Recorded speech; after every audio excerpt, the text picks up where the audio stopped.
الإنسان محتاج إيه عشان يتعلم تصوير في 2026؟ في الفيديو ده هتلاقيني بقول لك على 7 نقط مهمين جدًا كانوا هيفرقوا في رحلتي وأنا باتعلم خصوصًا التصوير، وأنا بدأت رحلتي في 2017 بالتصوير بالموبايل تحديدًا. كان معايا سامسونج جالاكسي ستار، كنت بدأت إن أنا أصور بيه وخدت كذا خطوة في المجال لغاية لمّا جهزت الاستوديو بتاعي بشكل كامل.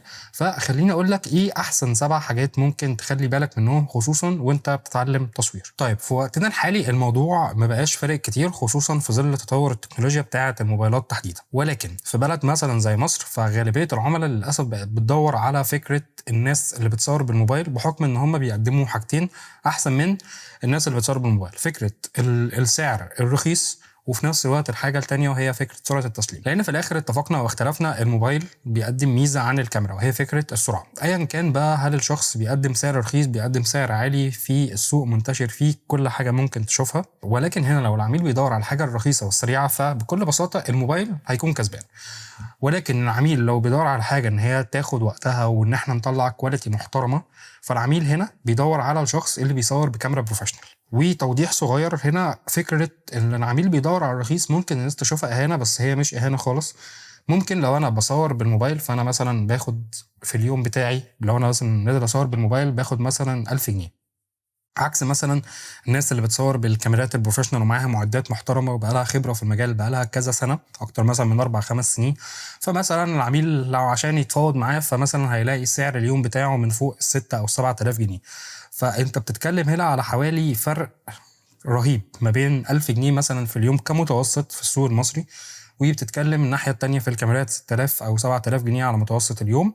فهنا الرخص مش قصدي بيه اي اهانه، هنا بنتكلم على فرق الكواليتي اللي بتتقدم بمعنى اصح. فخلينا نبدا الفيديو بتاعنا كده بشكل سريع. طيب اول حاجه، هل انا محتاج معدات بمليون جنيه؟ بكل بساطه لا.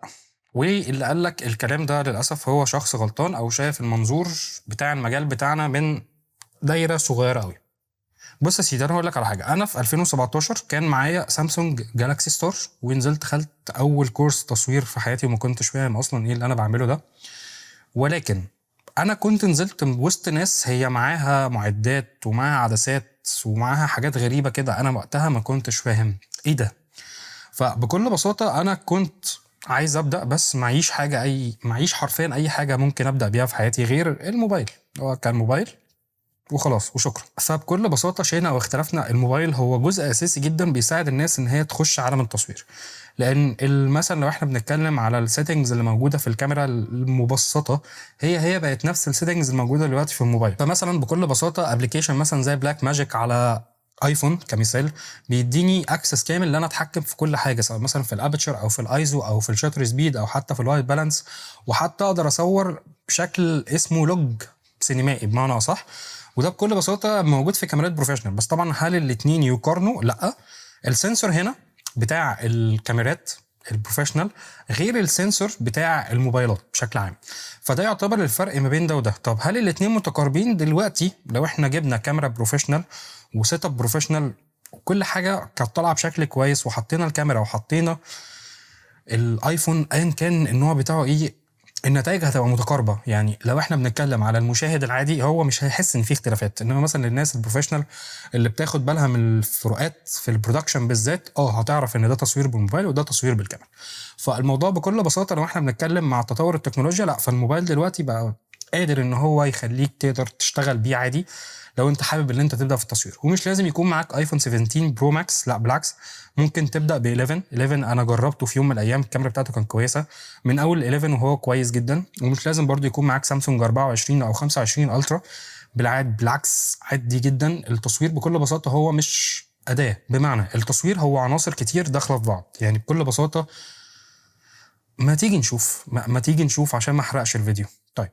خلينا نقول اول حاجه خلينا نقول اول حاجه ودي اللي عايزين نبدا بيها الفيديو بتاعنا، وهي فكره هل احنا عايزين نتعلم تصوير؟ ده لازم سؤال تساله لنفسك. بكل بساطه انا عايز اتعلم تصوير ليه؟ لازم يكون عندي السؤال ده، لان هو هنا بكل بساطه احنا عندنا كذا اوبشن. هل انا مثلا عايز اتعلم تصوير عشان اصور محتوى؟ زي مثلا المحتوى اللي انا بعمله في اوضه نومي حرفيا، هل انا مثلا بعمل ده عشان البيزنس بتاعي، سواء مثلا انا عايز افتح استوديو، او ان انا مثلا عندي الشركه بتاعتي محتاج ان انا اعمل لهم بيرسونال براندنج، فبالتالي محتاج مكان اصور فيه، او محتاج مثلا معدات معينه اصور فيها، فبالتالي احتاج ان انا افهم تصوير شويه، ولا عشان اوسع دخلي. هنا الاسباب تختلف. هنا مثلا بكل بساطه عشان تعمل محتوى لنفسك في البيت زي ما انا عامل، انت مش محتاج مثلا ان انت يكون معاك معدات كتير. طبعا الموضوع هنا هيعتمد على فكره انت معاك فلوس قد ايه، ومحتاج ان انت تعمل بيها ايه بمعنى صح، او توزعها بشكل عامل ازاي. ولو مثلا انا عايز اعمل بيزنس، فانت عشان تعمل بيزنس قايم على فكره البرودكشن، فانت محتاج استوديو هو مش هيقل عن مليون في ظل الغلو اللي احنا فيه بمعنى صح. ومليون دي عشان اجهز بس المعدات واجهز بس كام سيت اب كده بشكل بسيط. ولو توزيع دخل، فانا عايزك تكمل معايا بقى الفيديو للاخر لغايه لما نشوف احنا هنوصل فين بالفيديو ده. فدي بالنسبه للنقطه الاولى في فكره لازم افهم انا عايز اتعلم ليه. ده سؤال لازم تساله لنفسك، انت محتاج تتعلم ليه اساسا. النقطه الثانيه، انا محتاج ايه عشان اتعلم التصوير؟ طيب بكل بساطة انت مش محتاج اي حاجة غير اللي انت تحاول وتجتهد وتسعى، وده ممكن يبان كلام تنمية بشرية بس انا ما بحبهاش، ولكن هقول لك ايه اللي هيخليك تفرق عن غيرك في السوق. في نقطة انا قلتها في الفيديو اللي هو بتاع ازاي برضو تتعلم مونتاج في 7 نقط او 7 نصايح بمعنى صح، وهي فكرة الاستمرارية. الاستمرارية كده كده خلينا نقول ان هي بتعمل فرق ما بين الناس. انا ممكن اكون مثلا اخر معلومه انا عرفتها هي من سنه، فانا ما عنديش مثلا استمراريه في التعليم، فمثلا لو حد دلوقتي جه اتعلم المجال وشاف مثلا اخر ابديت هو هيكون سابقني، فبالتالي لازم اول حاجه يكون عندي استمراريه. والاستمراريه هنا بقى مش معتمده على فكره ان انا اذاكر بس، الاستمراريه هنا معتمده على ان انا اقعد اجرب واغلط كتير في التصوير بالذات، واللي انا اتعلم. افضل دايما عندي مبدا ان انا لازم اتعلم. طيب ده بالنسبه كده للشق الانساني بمعنى صح. طيب نيجي ننزل بقى على ارض الواقع شويه، احنا محتاجين ايه؟ مش هقول لك ليه احنا محتاجين فلوس كتير قوي، لا احنا محتاجين بس موبايل بسيط. يعني لو موبايل فيه كاميرا واحده بس حتى احنا تمام، احنا قادرين ان احنا نقدر نتعلم. بس ده الموبايل هنا هو هنا في الاول هيخليك هاوي، وده مش عيب. ياما ناس كانت هاويه في التصوير ودلوقتي راحت في حتت كويسه جدا. فالموبايل هو مرحله استكشافيه بمعنى اصح عشان تعرف انت عايز تروح تعمل ايه. ولو احنا بنتكلم يا عم لا انا عايز اكون محترف، فانت بكل بساطه هتكون محتاج معدات كتير، اضاءات، عدسات، والكاميرا نفسها، وهدخلك في حاجه صغيره كده معدات صوت واستندات وشنط كتير عشان تشيل فيها الحاجه، وشويه اكسسوارات كده، بطاريات، على فلاتر، على كروت ميموري، شويه حاجات كده يعني ايه ممكن نقول ان هي مش ازمه دلوقتي. وما تنساش تزود عليهم لاب بقى عشان لو انت هتعدل عليه، سواء اللي انت بقى هتشتغل معاهم مونتير او هتشتغل عليه اديتور بتاديت صور وخلاص. فبكل بساطه هنا ده المحترف وهنا ده الشخص الهاوي. طيب هل انا لازم اروح اجيب كل ده عشان ابقى محترف؟ لا بالعكس. يعني مثلا هقول لك على حاجه، انا مثلا بصور بقالي 8 سنين، لو اديتني موبايل دلوقتي هنزل اعرف اصور بيه، ما عنديش مشكله. ليه؟ لان الموضوع هو ملوش علاقه بالادوات، الموضوع ليه علاقه بده، الدماغ بمعنى صح. هل الدماغ دي مبدعه وبتشوف حاجه مختلفه ولا لا؟ فدايما اللي بيميز الهاوي عن المحترف هي دماغه، وحط تحتيها 100 خط وخط. فخلي بالك دايما من النقطه دي. فدي الحاجات اللي انت هتكون محتاجها عشان تتعلم شويه تصوير. طيب يا عم كريم، انا دلوقتي خلاص انا قررت ان انا اخد الموبايلي وانزل في الشارع اصور. طب انا هصور ايه؟ طيب احنا عندنا هنا في مجالات التصوير، انا زمان اتقال لي في اول كورس انا خدته في حياتي، اتقال لي ان في اكتر من 17 مجال تصوير ممكن اخش. بس الكلام ده وقتها هو كان صح، اللي انا ابقى عارف المجالات كلها عامله ازاي. بس مثلا في مجالات هي دي بقى اللي منتشره اكتر في مصر. بس قبل ما اخش لك عليها واقول لك ايه اصلا المجالات المنتشره قوي في مصر وبتجيب فلوس كويسه، وهي فكره هو التصوير في نوعين: تصوير فوتوغرافي، وتصوير الفيديو نفسه، او اللي احنا بنسميهم الفيديوغرافي او الفيلم ميكرز او ايا كان التايتل بتاعهم ايه. فاحنا عندنا في كل نوع تصوير نوعين، تصوير الفوتو وتصوير الفيديو. طيب اللي شغال هنا واللي شغال هنا ايه؟ هقول لك برضو على نقطه صغيره بالنسبه لفكره المعدات اللي احنا اتكلمنا فيها. هنا في معدات لازم تكون موجوده لده، وفي معدات لازم تكون موجوده لده. زي ايه؟ زي مثلا انت يكون معاك كاميرا اساسيه، ويكون معاك عدسه بشكل معين، عدسه ليها بعد معين. يعني مثلا دايما بنسمع كده هات لي العدسه المدفع اللي احنا كنا بنقول عليها زمان، اللي هي مثلا 70 300، تمام، او مثلا ال 70 200، العدسه اللي هي هتلاقيها كبيره قوي كده قد الدراع حرفيا. في مثلا عدسه زي 24 70، في 16 35، في ابعاد كتير. فبكل بساطه انا بس محتاج كاميرا بسيطه وعدسه، ويفضل ان هي مثلا تكون 16 35 او 24 70. طيب ده هيتحكم فيه على اي اساس؟ هقول لك مثلا على حاجه. احنا عندنا دلوقتي مثلا في التصوير بالنسبه للفوتو وبالنسبه للفيديو، اللي انا هقوله ده هو ينطبق على المجالين. احنا مثلا عندنا مجال زي الويدنج، اللي هو تصوير الافراح بمعنى صح. الافراح ينفع تتصور فوتو، ينفع تتصور فيديو. زي مثلا احنا بنروح نحجز سيشن عند المصور عشان مثلا نطلع صور للفرح، فدي ينفع الاثنين. او اللي احنا عايزين نطلع برومو، فبرضه ينفع هنا في الفيديو. فالويدنج يكسب في الاثنين، ده رقم واحد. رقم اتنين التصوير الرياضي. والتصوير الرياضي هو زي مثلا تصوير الكوره، كره السله، كره القدم، ايا كان الرياضه دي عامله ازاي. وهنا هديك مثال صغير على اكتر حاجه هي منتشره في مصر، زي مثلا الميديا بتاعه النادي الاهلي او ميديا نادي الزمالك او بيراميدز او ايا كان انتمائك ايه، مش مشكله دلوقتي. فهنا ده التصوير الرياضي. التصوير الرياضي اقدر اصور صور للعيبه، وفي نفس الوقت اقدر اصور فيديو ليهم. بالنسبه للمجال الثالث وهو التصوير التجاري، بس هو في مصر هنا منتشر باسم الكوميرشال. وهقول لك على حاجه صغيره. التصوير الكوميرشال هو فكره ان انا اصور منتجات، ايا كان المنتجات دي، سواء هي منتجات بتتشرب، بتتاكل، اصور لابتوب، اصور اي منتج عموما هو استهلاكي، فده بيكون التصوير التجاري. طيب انا هحتاج له ايه؟ يا اما هحتاج له فوتو يا اما هحتاج له فيديوهات. ده منتشر وده منتشر برضه في مصر. طيب التصوير الرابع وهو انتشر بشكل غريب قوي الفتره الاخيره هو البيرسونال براندنج. وده بكل بساطه هو حد بيحاول يطلع على السوشيال ميديا، بيعمل كونتنت كتير، بيقدم محتوى مفيد للناس. فده هيحتاج ان هو يا اما هيتصور صور هو مثلا في ايفنتات معينه او في حاجه، عشان مثلا يبدا يقول للناس انا هنا انا بحضر ده ومش عارف ايه، او ان هو يصور فيديوهات زي مثلا الفيديو اللي انا بعمله ده. فده برضو منتشر وده برضو بيطلب فيه مصورين. وفي عندك بقى التصوير الخامس، الدرون. بس ده مش منتشر قوي في مصر، هو تبع شركات معينه وتبع جهات معينه هي تكون مسؤوله على الحته دي. فده برضو بيكون حكر على ناس معينه في حته التصوير بالدرون دي تحديدا. فهو الدرون بتكون منتشره اكتر ناحيه مجال الفيديو. وفي عندك المجال اللي بعده اللي انا غالبا نسيته، ودي اكتر حاجه منتشره في مصر، مجال الايفنتات او المؤتمرات او الاحداث بمعنى اصح. ده بكل بساطه انا بشتغل فيه الاثنين. في يعني ممكن مثلا حد يجي يكلمني انا محتاج مثلا عندي ايفنت بشكل معين، فافهم منه التفاصيل، فنزله مثلا تيم فوتوغرافي وتيم مثلا فيديوغرافي عشان نوثق اليوم بمعنى اصح. فدي غالبيه المجالات، الويدنج والتصوير الرياضي والتجاري والبيرسونال براندنج والدرون والايفنتات. دي اكتر مجالات انا شفتها على مدار 8 سنين انتشار.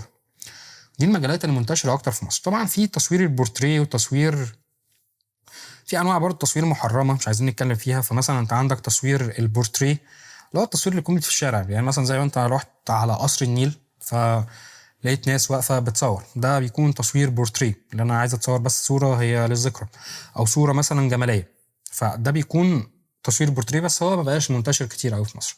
طيب انا هشتغل في ايه؟ طيب يا عم انا حددت المجالات بتاعتي، تمام. طب انا هشتغل في ايه بقى؟ طيب الاماكن اللي انت ممكن تشتغل فيها هي 3، ملهاش حاجه تانية. التلفزيون، خلينا نقول تي في عشان بس نختصر الوقت، والسوشيال ميديا والسينما والاعلانات، ماشي. فدلوقتي كل واحد من دول هو بيكون محتاج مصورين. طيب انا ممكن اشتغل ايه يا عم الحاج في التلفزيون؟ طيب هقول لك على حاجه صغيره. التلفزيون انت ممكن تكون مصور صحفي، سواء فوتو برضو سواء فيديو، الاثنين مطلوبين ومنتشرين. فالمصور الصحفي انت ممكن تنزل تشتغل، تاخد شويه صور توثيقا للاحداث، او ممكن تنزل تصور فيديوهات او تغطي مثلا احداث معينه بالفيديو، او ان انت مثلا تطلع لايف من مكان معين فيه مشكله فانت برضو بتغطي ده. فدي مثلا الشغلانه اللي انا بشوف ان هي منتشره اكتر ومطلوبه اكتر في مصر في التلفزيون تحديدا. طيب بالنسبه للسوشيال ميديا، فانا قلت لك بكل بساطه انت ممكن تشتغل في الايفنتات، في المجال التجاري، المجال الرياضي، كل المجالات اللي انا قلتها لك فوق انت ممكن تشتغل فيها على السوشيال ميديا. وهنا السوشيال ميديا انت هتروح تشتغل مع شركات بتقدم حاجه على السوشيال ميديا، زي مثلا البرودكشن هاوس، دي ممكن تنزل تشتغل فيها. وعندك الايجنسي، يعني في فرق اصلا ما بين البرودكشن هاوس ما بين الايجنسي. او ان انت بقى تنزل تشتغل في شركه ماركتنج اللي هي بقى بتاعت كله بمعنى اصح. وفي عندك الحاجه الثالثه اللي هي السينما، ودي حضرتك بتبدا تنزل فيها مساعد وبعدين بتتطور فيها لغايه لما توصل للتوب في المجال ده اللي هو الدي او بي، اللي هو الدايركتور اوف فوتوغرافي، اللي هو مدير التصوير بمعنى صح. وده بيكون معايا كذا حد تاني، زي مثلا مهندس الديكور، مدير الاضاءه، الفوكس بولر بمعنى صح اللي بيتحكم في الفوكس بتاع الكاميرا. فانت هنا في السينما التوب في حته السينما هو الدي او بي. طبعا اللي بيروح للمرحله اللي بعدها بقى الدايركتور، بس دايركتور بيكون خبرته اوسع، بيكون دارس تصوير ومونتاج وديكور وصوت، بيكون دارس حاجات كتير قوي عشان يعرف يتحكم في الكرو اللي معاه بمعنى صح، او التيم اللي معاه. فالسينما انت ممكن تبداها بكل بساطه اللي انت بتنزل حاجه اسمها جعفر، يا رب اكون بس منطقها صح. وده شخص هو بيكون مسؤول ان هو ينزل يظبط الاضاءه. طيب مين اللي بيتحكم فيه؟ مدير الاضاءه. ومين اللي بيوجه ده؟ مدير الاضاءه، مدير التصوير اللي هو الدي او بي. ومين اللي بيوجه دول؟ هو بقى المخرج نفسه على حسب الرؤيه اللي هو حاططها. فبكل بساطه السينما انت ممكن تنزل تتدرج فيها لغايه لما توصل للتوب في الحته دي. فدي كده بالنسبه لفكره الجزء الثالث، وهو انا هشتغل فين، او الاماكن بمعنى صح اللي ممكن اشتغل فيها كمصور لو انا اخترت مجال معين اللي انا ابقى متخصص فيه بمعنى صح. طيب نيجي بقى ايه للنقطه اللي بعديها، وهي فكره انا هحتاج اتعلم ايه، او ايه الحاجات اللي تخليني مصور شاطر يا عم كريم، عايز ابقى اشطر منك. مفيش مشكله. طيب اول حاجه انت هتحتاج اللي انت تفهم يعني ايه كاميرا اصلا، ده في حاله اللي انت ميح ما عندكش اي معلومات. طيب اتعلمت الكاميرا هتخش على حاجه اسمها العدسات. اتعلمت العدسات هتخش على حاجه اسمها اضاءات. خلصت الاضاءات، طيب انا عايز اطبق. مش هتعرف تطبق لان انت لازم يكون تتعلم حاجه اسمها تكوين بصري. طيب خلصت يا عم التكوين البصري. التكوين البصري عموما بيجي من حاجه اسمها تغذيه بصريه. خلصت التغذيه البصريه بكل بساطه، دي هتكون مطلوبه منك على فكره 24 ساعه، لان انت دايما ده لازم يتغذى عشان اعرف ابدع بمعنى صح في اي تصوير انا نازله. فبعد التغذيه البصريه هتعرف، بعد ما تتعلم كل ده هتعرف تطبق. طب هتقول لي انا حاسس ان كلامك مش صح. طيب بكل بساطه انت لو مسكت الكاميرا، وهنا مش شرط كاميرا بس عشان انا نسيت، انت ممكن تحط معاها الموبايل كمان. طيب انا دلوقتي اتعلمت اساسيات التصوير على الموبايل، ماشي، واتعلمت يا عم العدسات وفهمت يعني ايه توزيع اضاءه ويعني ايه تكوين بصري وقواعد التكوين البصري اصلا، وامتى اكسر القاعده وامتى لازم التزم بيها. وعملت يا عم تغذيه بشريه، وهتلاقيني برضو بالمناسبه انا بقول لك على قنوات تساعدك على كل ده، يعني مش هسيبك لوحدك، هتلاقي في قنوات انا برشحها لك هتساعدك ان انت تفهم كل ده. ماذا بعد بقى؟ زي ما قلت لك انت هتبدا تطبق. طب انت مثلا اخترت مجال زي اللي انت عايز تصور منتجات، فمثلا هنقول اللي انا معايا مثلا المنتج ده، خلينا نقول مثلا ان دي علبه المايك، فانا مثلا محتاج ابدا اصورها بشكل احترافي شويه. طيب انا هحتاج ايه؟ انا هحتاج اضاءات بكل بساطه، واحتاج الكاميرا تكون ثابته على ترايبود حلو كده، واللي انا اكون عامل تكوين بصري ورا في الخلفيه. يعني مثلا تعالى ناخد مثال صغير على السيت اب اللي انا عامله. انا مثلا هنا حاطط ستاره بلون معين، وتحت مثلا موزع اضاءه بشكل معين، وحاطط مثلا الهيد ده لغرض ما انا بس اللي انا عارفه، عشان بس ايه الفوكس للاسف راح، وحاطط ورا اضاءه تانية، وحاطط من ورا كده زي ما بيقولوا تابلوهات بمعنى صح. فانا عامل تكوين بصري العين تعرف تبقى مرتاحه فيه بمعنى صح، والا مش هتكون عارف تسمع الفيديو لغايه دلوقتي هتكون حاسس ان عينك مش مرتاحه او متضايق بمعنى اصح. فهي الفكره كلها التكوين البصري ده بيجي من ايه؟ هيجي مثلا انا شفت فلان وشفت فلان وشفت فلان، شفت ده بيعمل ايه واتعلمت منه، وشفت ده بيعمل ايه واتعلمت منه، وهكذا. فهنا في دماغك هيبدا يتكون محتوى اللي هو طب هو انا ليه مثلا ما اخدش جزء من ده واخد جزء من ده واطبقه انا على ارض الواقع واشوف الدنيا هتمشي ازاي. ومجرد لما توصل للمرحله دي اعرف هنا ان انت خلاص انت كده بدات تفهم الموضوع بتاعنا ماشي ازاي، خصوصا في التصوير بالذات. طيب النقطه السادسه، يا عم انا اتعلمت وطبقت، عايزين فلوس بقى ولا مش هنشتغل لله والوطن وهنفضل دايما 24 ساعه بنتعلم؟ طيب المرحله اللي بعديها وهي فكره الفلوس، وهصدمك صدمه كده في الاخر يعني، بس انا عايزك تسمع الكلمتين دول. وهي فكره المجال ده بيعمل فلوس كويسه عن تجربه بقالي 8 سنين، ودي حاجه ممكن الناس ما تحبش ان هي تقولها. وفي نفس الوقت المنافسه بتقل لان كل الناس الشاطره بتسافر بره مصر، الا من رحم ربي. طبعا في ناس شاطره معينه ما بتعرفش ان هي تسافر لظروف ما، فالمنافسه بقت قليله في المجال ده. فبكل بساطه احنا بنكون محتاجين ناس اشطر ان هي تخش المجال عشان المنافسه تزيد. فكل ما المنافسه تزيد كل ما الفلوس بتكتر بمعنى صح. عشان تجيب فلوس من المجال ده قدامك حاجتين ملهمش تالت.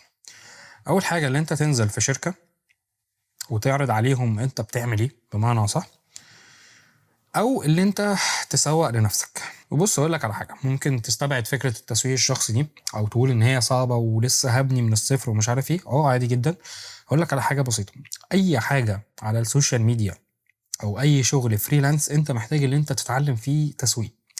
فانا بشوف دايما ان مهاره التسويق هي اهم اهم اهم من اي مهاره انت هتتعلمها في 2026 حاليا. فدي مهاره هتحتاج ان انت لازم تكون فاهمها ودارسها بشكل كويس. مش بقول لك روح خد كورسات، اليوتيوب هيساعدك ان انت تفهم ازاي ممكن اسوق لنفسي. هنيجي بقى للنقطه الصدمه، وهي صدمه انا ما كنتش متقبلها من وانا صغير، بس لما كبرت وبدات اكسب من المجال فهمت. وهي فكره ان انت عشان تعمل فلوس من المجال ده هتبقى غالبا بنسبه كبيره صعبه. وخليني هقول لك ليه. لان انت بكل بساطه انت بتحتاج ان انت تابجريد المعدات بتاعتك كل شويه. مش هقول لك كل سنه وكل سنتين بالنسبه للسوق المصري وبالنسبه للشغل المصري بمعنى صح، بس كل 3 سنين على الاقل. طب في الثلاث سنين دول ممكن يحصل احداث كتير زي مثلا تضخم على مستوى العالم، الاقتصاد يقع، ايا كان، يعني ربنا يسترها علينا. ولكن عشان تابجريد انت هتحتاج فلوس كتير عشان تصرف عليها. فانت احيانا ممكن توصل لحته اللي انت هتصرف من جيبك الشخصي على المعدات، خصوصا لو انت بقى من النوع اللي هيبدا يهين معداته بمعنى صح. بس اقول لك حاجه اخويه، عامل معداتك اكنك بتعامل مراتك بمعنى صح بكل بساطه. يعني خليك بتعاملها بكل رفق، لان هي في الاخر دي معدات. لو باظت اقل مثلا كاميرا محترمه ممكن تشتغل بيها دلوقتي ب 20 30 الف جنيه، الرقم ده هتزعل لو انت عملت المعدات بتاعتك بشكل هنا. فبكل بساطه عشان تبص بعد 3 سنين عايز ابجريد المعدات ولا لا، لازم دايما تكون تخلي في دماغك ان انا محتاج ابجريد. والنصيحه المعاكسه بقى اللي انا شفتها لما انا كبرت، انا ما كنتش محتاج ان انا ابجريد كل سنه معدتي، بالعكس كل 5 سنين كنت مثلا ممكن افكر ان انا ابجريد.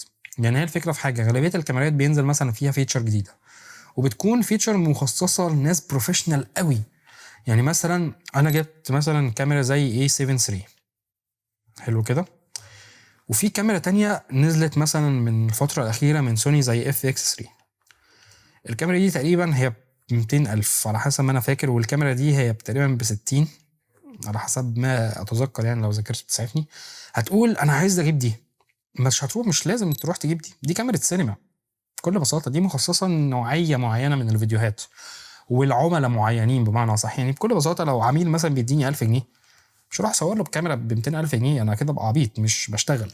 انا اسف يعني، بس ده اللي انا فهمته بشكل صعب شويتين، فانا بديهولك على هيئه صدمه.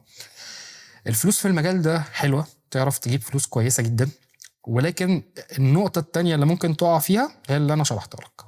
فكره بقى اللي انا عايز يبقى معايا معدات كتير واي اوفر هينزل لازم اروح اجيبه ومش عارف ايه وكل الحاجات دي، لا. بكل بساطه لو احنا اتكلمنا في حته الفلوس والمكسب مغري بدرجه مرعبه، بس هي الفكره كلها زي ما قلت لك، ما تخشش في الدوامه اللي انا دخلتها، وهي فكره ان كل 5 دقايق ما بيبقاش معايا فلوس بسبب ان انا بروح اشتري معدات لمجرد ان انا اشتري معدات، او لمجرد ان انا حبيت الحته دي. فلازم تخلي بالك من النقطه دي. طيب تكملة لكلامي في حتة اللي هو أنا اتعلمت وطبقت، وبعد ما تطبق على أرض الواقع وإزاي أصلا أنت ممكن تطبق. هي مثلا زي ما قلت لك، لو أنت مثلا هتصور منتجات أو قررت إن أنت تشتغل في تصوير المنتجات، وده بيكون أسهل شوية في البداية، لأن الموضوع بكل بساطة مش معتمد إن أنت تنزل مع شخص وتمرمط نفسك وتروح وتيجي. بالعكس، أنت مثلا ممكن أي حاجة عندك موجودة في البيت ممكن تجرب عليها، ممكن تجرب على علبة صغيرة، ممكن تجرب على قلم، على اي حاجه، بس مثلا افهم ازاي اللي انا اتعلمت بشكل صح. مثلا تصوير المنتجات هو مثلا بيحتاج اللي انت تكون مطلع الصوره نظيفه بمعنى صح. ونظيفه دي في التصوير اللي هي مثلا مش متوسخه، لا بالعكس، ان هي ما تكونش لاسعه، ما يكونش فيه ركورات في التكوين البصري بمعنى صح. حاجات كتير كده هتبدا تتعلمها لما تبدا تاخد الخطوه، تبدا تتخصص في اي مجال بشكل عام. فالحاجات دي انت هتعرفها ازاي لما تعلم الاساسيات. وخلي بالك من النقطه دي قوي. هبدأ أنتقد نفسي بنفسي، يعني بمعنى صح أشوف مثلا شغل حد في المنتجات، هحط ده قدام ده، وهي هتكون مقارنة غير عادلة، بس أنا عايزك تسمعني في الحتة دي بالذات. وهبدأ أشوف النتائج، الراجل ده وزع الإضاءة إزاي، لأن أنت المفروض لو ذاكرت إضاءة بشكل كويس تبقى فاهم توزيعة الإضاءة بمجرد لما تفتح أي صورة. هبدأ مثلا أشوف التكوين بتاعه وأقارن التكوين بتاعه، أشوف مثلا توزيعة الإضاءة، الكادر نفسه عامل ازاي، القطعه بتاعت الكادر نفسها، هل هي كانت وايت شوت ولا ميديوم شوت ولا كلوز شوت، ايا كان نوع الشوت اللي انت ممكن تستخدمه، وابدا اقارن. هتقارن بايه، او هعرف ازاي انا ماشي صح ولا لا؟ من دي، من فكره الاساسيات. الاساسيات في اي مجال لازم تكون فاهمها ودارسها بشكل كويس، وخد وقتك فيها، ما تجريش عشان بس تبقى انت عارف انت ماشي صح ولا لا. طيب هتقولي طب هي الاساسيات مهمه قوي؟ هقول لك بكل بساطه، لان مثلا لو انت بصيت على تصوير السينما او تصوير السوشيال ميديا او اي حاجه داخل فيها الكاميرات او صناعه بمعنى اصح، هتلاقي ان هي معتمده على اساسيات. يعني مدير الاضاءه اللي في السينما احنا بنشوف ان هو تايتل كبير شويتين، وهو فعلا بيكون تايتل مهم، بس مثلا الراجل ده هو اتعلم اضاءات، اتعلم الاساسيات، فبقى خلاص اجتهد في طريق ان هو مثلا نزل اسيستنت في يوم من الايام، فبدا يطلع واحده واحده لغايه لما بقى مدير اضاءه، فهو فاهم اساسيات المجال ده، فيعرف يشكلها في اي مكان ممكن يخشه. كذلك مدير التصوير، كذلك الفوكس بولر، كذلك المخرج، كذلك اي حد في الصناعه دي، لما بيتعلم الاساسيات وبيتقنها بيعرف يطبقها على اي حاجه. لان هي الفكره كلها مش معتمده على انا معايا معدات عامله ازاي. ممكن يكون معايا معدات ب 100 مليون جنيه وانا مش عارف استخدمها، زي مثلا اللي يكون راكب فراري ومش عارف امكانياتها عامله ازاي. طيب النصيحه رقم 7، ودي النصيحه الاخيره، ودي بقى يعني ايه، مش هتكون معتمده على فكره ان انا اشرح لك حاجه على السكرين اللي قدامك، هي هتكون جايه من طريق انا مريت بيه في يوم من الايام. وهي فكره ان الطريق صعب، المجال سهل تتعلمه في الزمن ده. فهل الطريق سهل او صعب؟ لا، مفيش حد يقدر يقول لك الطريق سهل ولا صعب، بس من واقع الخبرة انا بقول لك الطريق في البداية كان صعب شويتين، مفيش فلوس وعايز ابدا وعايز اعمل وعندي طموح وكل الحاجات دي. بس دلوقتي لما بفتكر الايام دي وبفتكر انا وصلت فين او عملت كام بمعنى صح من المجال ده، بقول لا، ده الطريق طلع سهل قوي. فهي الفكره كلها طريق سهل وصعب، مين اللي يحدد؟ انت، على حسب مدى استمراريتك. يعني انا ما كنتش استمريت، ما كان زماني اصلا بدات افكر ان انا اعمل كونتنت على السوشيال ميديا واعلم الناس حاجه انا اتعلمتها في يوم من الايام. فالطريق عمره ما هيكون سهل، والطريق لو سهل يقلق، لان انت كده ده ممكن ما يكونش طريق، ممكن يكون فخ، فده بشكل طبيعي. فاهم حاجه ان الطريق مش مستحيل ان انت تتعلمه. هتقول لي طب في ناس كتير بدأت وهيسبقوني ومش عارف ايه، عادي مش مشكله. لو كنت فكرت نفس التفكير ده في 2017، انا بقول لك كنت نازل بموبايل حرفيا اشبه بعلبه السلمون، حرفيا موبايل قد كده. يعني لو حد حضر الجالاكسي ستار هيبقى فاهم قصدي انا بتكلم على ايه كويس. فما فكرتش للحظه اللي هو ممكن طب الناس اللي معاها الناس اللي معاها كاميرات دي هي سبقاني، لا انا عايز ابدا وبس. ابدأ وحاول تتعلم يوم بيوم، حاول تدي لنفسك وقت اللي انت ممكن تخش تعمل حاجة كويسة. مفيش حد عارف، انا ما كنتش عارف ان انا ممكن اوصل لايه بعد 8 سنين، ما كنتش اتخيل ان انا يكون عندي الحاجات دي كلها. فخلي بالك من النقطة دي. اي مجال دايما عموما، مش شرط التصوير، المونتاج، الموشن، الاخراج، ايا كان، كل مجال هتشوفه هو هيكون صعب، فخلي بالك دايما من النقطة دي. بس الفكرة كلها ان هي تبدأ تسهل مع الوقت شوية، الدنيا بتبقى سهلة. افتكر دايما ان انت لو بتحب الحاجة اللي انت بتعملها هتكمل فيها دايما حتى لو انت خسران. بالعكس يعني مستمتع وانت بتعمل ده. فالتصوير بكل بساطه هو استمتاع باللحظه اللي احنا بنعملها، بالفن، بكل الحاجات الجميله اللي احنا بنعملها دي. احنا علينا السعي والاجتهاد، والباقي بتاع ربنا. ممكن نوصل ممكن ما نوصلش، مش ازمه. بس الفكره كلها ان اي طريق انت بتخش انت بتتعلم فيه، مفيش حد بيطلع خسران في الدنيا. وبس كده الفيديو بتاعنا يعتبر هو خلص. لو الفيديو عجبك ما تنساش ان انت تعمل لي فولو على البلاتفورمز اللي هتطلع قدامك. بقدم محتوى على الفيسبوك وعلى السوشيال ميديا بشكل عام، تيك توك، انستجرام، حتى اليوتيوب. ولو حبيت ان انت تسأل اي سؤال ممكن تسيب لي في الكومنتس، وهحاول ان ارد عليك في اقرب وقت ممكن. وما تنساش ان انت تشير الفيديو مع صاحبك اللي عايز يتعلم تصوير في 2026، وافتكر انك تقول له ان انت لسه معاك الوقت. طالما انت لسه عايش في الدنيا انت لسه معاك الوقت اللي انت تعمل اي حاجه انت عايز تعملها. وبس كده.